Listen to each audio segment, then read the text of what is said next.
right, so I don't usually do movie reviews on the channel. I've done it like maybe twice, but I had to talk about this movie because it sucks. All right, spoiler alert, it sucks. What movie is this?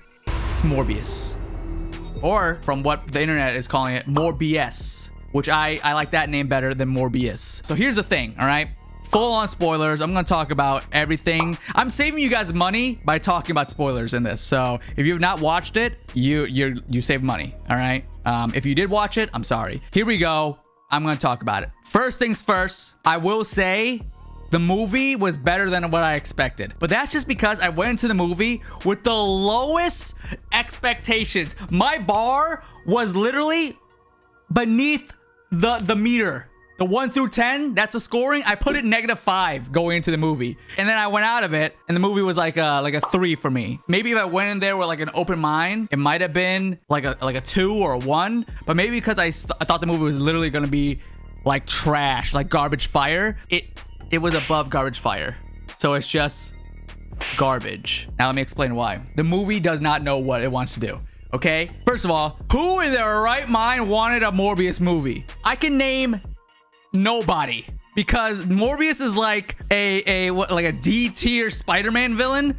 It's like, oh yeah, you know what? The people of Sony is like, we gotta make a movie. All right, we gotta make a movie. We signed a deal with Marvel.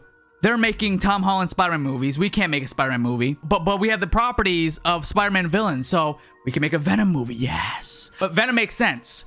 Venom is like an A tier Spider-Man villain. I still don't agree making a Venom movie without Spider-Man. It's kind of like, you gotta have both. But Morbius? Who wanted a Morbius movie? Okay, when you think of Morbius, first of all, who is Morbius? He's a vampire. That's pretty much all you need to know about him. Now, when you think of vampire, what do you think of?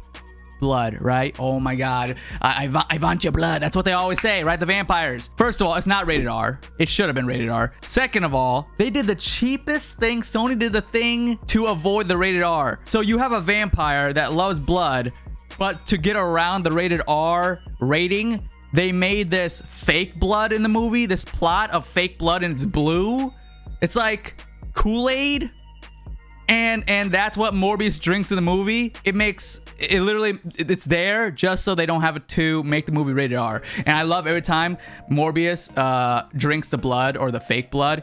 It's in these little pouches. It's literally a Kool-Aid Capri Sun bag, right? And he goes like, dude, calm down, right? You could just drink it like that, but no, he's like, it's like, okay, we get it. Like, you're really into the fake blood. The movie could have been really cool if they really leaned into the horror element, but they started horror and then they don't even know where they went, okay? There's a lot of, I would say, not even action scenes. It's more of like quick CGI flashes back and forth, and you see Morbius with his claws slicing and like clawing people, and you hear the gushing of the blood, but there's no blood. He goes to a guy's neck and you hear and there's nothing though. He's holding this and there's literally no blood coming out. What? Also, you know how a movie, right? There's usually in the comic movies, there is a good guy and a bad guy, and the good guy obviously fights the bad guy and you root for the good guy. Well, in this situation, Morbius is a bad guy, but Sony's like, okay, well, we kind of got to make him a good guy, right? Because Morbius is supposed to fight Spider-Man, but they don't have Spider-Man right now. So you know what they do? Let's have Morbius fight another Morbius, pretty much. It's another dude that gets the same powers as Jared Leto's Morbius, and he becomes another vampire, and there's a vampire CGI battle at the end, which that alone was a mess, okay? All you see is the camera going, and then sometimes the slow-mo, it goes, and then like the claw gets him, and then it goes. That's it. That's what you see. It could have been so cool. It could have been so cool. Sony is doing this, and it's not the first time that they make a villain a quote-unquote hero, and it makes that anti-hero fight like a different villain. So Morbius is a bad guy, but they make him a good guy, and then they make him fight another version of Morbius. They did that for Venom. Venom is a bad guy. They're making him kind of an anti-hero, and now Venom fights different versions of Venom. He fought, what, Riot, and he fought Carnage. It's pretty much more or less another Venom, okay? And guess what? This is not going to be the end of it, because apparently Sony is making another Spider-Man universe movie without Spider-Man. Who is that character? It's everyone's favorite character, Kraven the Hunter. I think Kraven's cool. Kraven does not need his own movie. And who's he gonna fight? He's a bad guy. Oh, he's gonna be an anti-hero too? And he's gonna fight another Kraven the Hunter? And his name is like Hungry the Searcher or something? Like, no, come on, Sony. Sony, please, we get it. You want to be part of the comic universe, but just please, respectfully, stay out and stay in your own lane. Do your thing and let Marvel do their thing, right? No offense to Jared Leto, but I have not liked him in anything he's been in. I didn't like him as Joker. I don't like him as Morbius. I think we should just let Jared Leto just go back to making music, because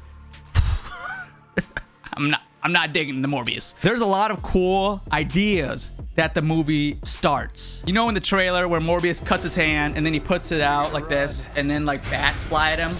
That's really cool, right? That happens very beginning of the movie, and you think that's how he gets his power. It starts off with Jared Leto being like really skinny, like really weak. He's sick. He does this cut thing, and then the bats come, and you're like, oh, that's how he becomes Morbius. No. You know what? All that was for? Apparently, he just lured them to a trap, captured the bats, and brought him back home. And then he becomes Morbius because he does these little chemical vials, test experiments, and then injects himself, and then he becomes Morbius. It would have been cool if he did the thing. All right, another just starting a story, and then Sony's just like, people are not gonna remember it. There's a little girl in the movie. In the beginning of the movie, she's very sick. Her and Morbius, Jared Leto's character, have like a real like nice friendship, right? And this little girl is like, I think, dying, but Morbius is so smart, and he like injects her with like some sleep serum or whatever, so she calms down and her vitals are stable, and then she's gone. You don't hear from her for the rest of the movie. It's like, is she dead, or like, what was her point in the story? She was just there. A character that actually was okay for me was Matt Smith. He was the Morbius copycat, and I thought his character was cool. There's this one scene where he just wrecks like 5 cops in the subway, which I thought was cool, but it would have been awesome if there was like actual blood, and they really should have just gone full violence, but you know, whatever. Oh my God, Tyrese's character. We can't forget about good old Tyrese Gibson. So Tyrese is a cop in this movie, and I believe he was in war and he lost an arm or something, and he has a robot arm, right? All the screenshots, promotional images shows Tyrese with a robot arm. He does nothing with that robot arm in the movie. You think that he is going to fight Morbius and he's gonna, you know, do some bionic stuff. He's just a cop. I don't even think he fires a gun once. Either way, he's literally a cop, and the robot arm was nothing. It played no role in the movie. There's one scene where Tyrese's character sees Morbius and he's gonna arrest him, but then Morbius runs super speed and then jumps like 15 flights of stairs all the way to the top of the roof. All right, 5 seconds later, Tyrese's character's up there. How in the does he have powers? Like, I was talking to my friends, I'm like, how did Tyrese's character go 15 flights of stairs in 5 seconds when Morbius can jump all the way up there right away? It makes no sense. Okay, Sony's like, yeah, let's just throw Tyrese's character up there. No, he's just a normal cop. He does nothing. Oh yeah, Morbius is so she dies. Matt Smith kills her, but she's like, her last breath, she's like, I love you, Morbius.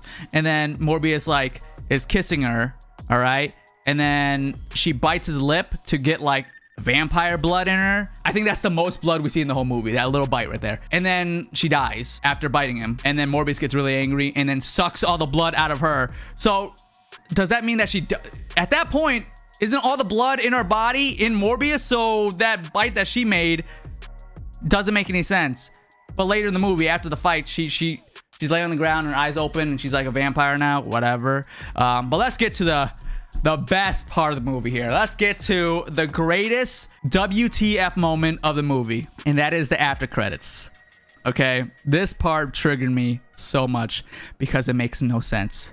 And maybe it makes sense to you guys. Let me know in the comments. So the after credit, first one, cracks in the sky. Just like Spider-Man No Way Home. You know, when Doctor Strange was doing that spell and there's like a bunch of cracks and you see different Spider-Man villains. That crack in the sky happened in Morbius. It cuts to a jail cell And out of nowhere, Vulture, Michael Keaton's Vulture from Tom Holland's Spider-Man, shows up in the jail cell, right?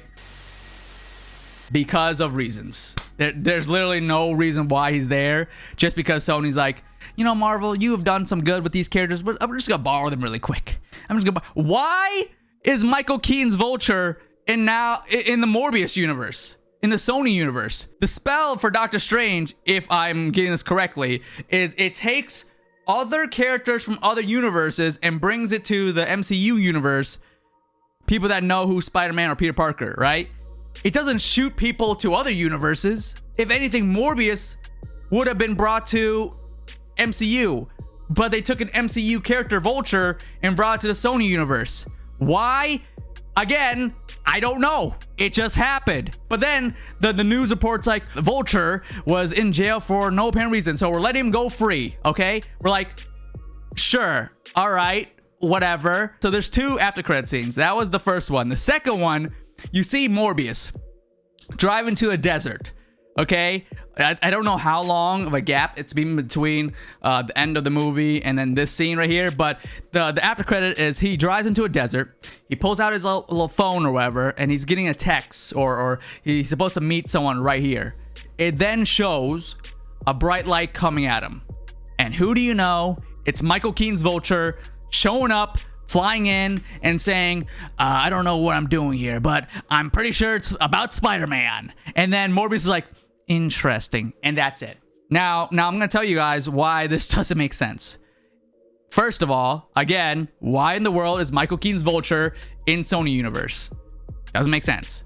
Second of all, where in the world did he get a Vulture suit? Because, correct me if I'm wrong, Vulture in Tom Holland's movie got the suit from Stark Tech, right? So is there another Stark in the Sony universe and he just so happens to know where it is and somehow got that technology right after he gets out of jail? And then also, how did he get in contact with Morbius? Because I'm pretty sure after what Jared Leto's character did as Morbius, he's a bad guy, he's wanted now, right? His number's just online, and then Vulture's like, you know what, let me hit up this Morbius dude. And then when Vulture says, hey, I don't know why I'm here, it's probably because Spider-Man. Morbius is probably like, who in the world is Spider-Man? I don't even know who that is. Also, it doesn't make sense in the beginning when Michael Morbius was talking to some thugs, and then you see this in the trailer. The thug's like, who are you? And then Morbius is like, I am Venom. And then he does the little Morbius like vampire face shift thing. How does he know who Venom is? Anybody? Earlier in the movie, the cop says, oh, this is as crazy as that thing in San Francisco. I think that's referencing Venom, right? But people don't know that Venom is named Venom.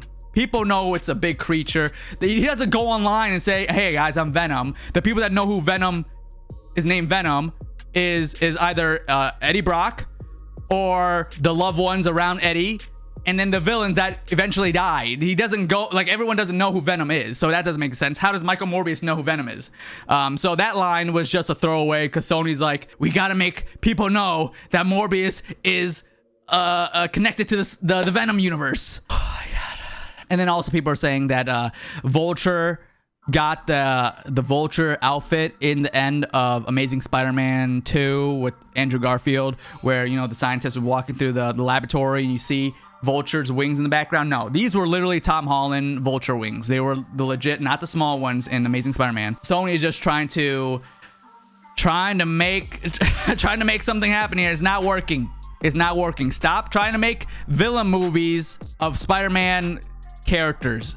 It doesn't work. And now they are so forcefully trying to make a Sinister Six movie, and I'm not for it. If this connection between Vulture and Morbius was more natural and organic, okay. This was literally the most forced thing ever. Crack in the sky, Vulture appears. Next scene, he flies in the desert, meets up with Morbius. Hey, let's talk about Spider-Man. And Morbius is like, interesting. Morbius, my friend pointed out, had the most like generic NPC response ever.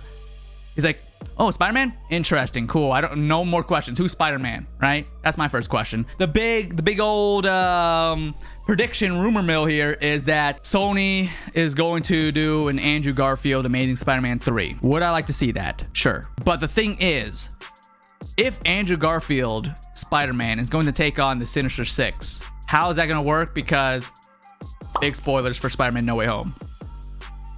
Toby, Andrew, and Tom had a hard time fighting the bad guys in that movie, and there were 3 Spider-Mans. How in the world is Andrew, one Spider-Man, taking on 6 villains? Unless they're gonna make Venom a real good guy, and that's gonna be stupid. I think that's all I had to talk about this movie. More BS. More BS, and Sony's gonna give us more BS and more BS and more BS because we got that Craven movie, and he's probably gonna join Sinister Six, so it's gonna be Vulture, Morbius, Craven, maybe Venom, so that's 4, and then we need 2 more villains, and then they'll do a Sinister Six movie, and the movie's gonna probably suck. This is the perfect way to introduce Morbius into the comic book world. Don't give him a solo film. Make him, Morbius, the living vampire, a villain in Blade. Blade's a vampire killer. Have him fight a vampire. Boom. That's how you introduce Morbius. No other way. Do not give him his own movie. You guys did and delayed the movie like 4 times, and it still sucks. So if there was a time glass that we can go back in time, Morbius should have been in the Blade movie. And maybe he still will show up in the Blade movie. I kind of hope he doesn't, because I don't want to see Morbius anymore. I'm pretty sure we're not going to see the last of him in this movie. But that's how you introduce Morbius, is have him be in Blade. That is the proper way. And of course, rated R. But Morbius, on a scale of 1 to 10, I will say it was better than what I expected, but my bar was set so low. There was no bar. I will give Morbius I'll give it a 2. I'll give it a 2 out of 10. It could have been good if it was written better, rated R, blood, and maybe replace Jared Leto with someone else. No offense to Jared Leto, but so far, I can't name a movie that I like of his. But yeah, that was my little rant about Morbius. I'm sorry if you're a huge Morbius fan. This video is probably going to get hate from all the Morbius lovers. But you know what? I can afford getting 5 dislikes on this video. That's cool. But I hope you guys enjoyed this rant. And if you guys want me to do possibly more movie review, I don't even know if this is a movie review. This is more of like me just ranting on this movie. So if you want more rants, drop a thumbs up and let me know in the comments. If you watch Morbius, what do you think? And yeah, if you didn't watch Morbius, you're welcome. Saved you what, like $10? Thank me later. Anyways, hope you guys enjoyed. Like, subscribe to the channel if you guys are new. Ring the bell icon so you guys get notified every time we upload a brand new video. My name's Uncaged Games, and you just got caged. Hey, so I filtered it, the top post of this month, because we have not been on the Reddit in a minute. So let's see. In my 3D art class, we were given a 2x4 plank of wood, and we're told to make whatever we wanted out of it.